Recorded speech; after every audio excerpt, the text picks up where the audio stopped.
খুব বড়দের স্যার খুব ভালো অঙ্ক টিচার।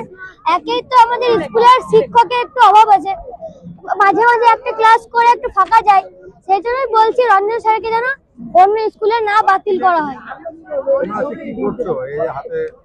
এই একটা পোস্টার বানানো হয়েছে, পোস্টারটা জায়গায় জায়গায় লাগানো হবে যেন রঞ্জন স্যারকে অন্য স্কুলে না ট্রান্সফার করা হয়।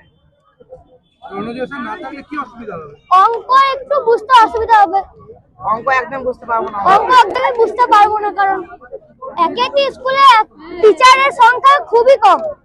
তারপরে যদি আরো একটা স্যার যদি বাতিল হয়ে যায়, মানে অন্য স্কুলে চলে যায়, তাহলে স্কুলে একটু শিক্ষা ব্যবস্থা একটু কমে যাবে। এখন তাও হয় অল্প অল্প ক্লাস, না সব ক্লাস হয় না, মানে মাঝে মাঝে একটা দুটো করে ক্লাস ফাঁকা যায়। আমার নাম প্রেম পাল, ক্লাস 8, বীরভূম জেলা স্কুল।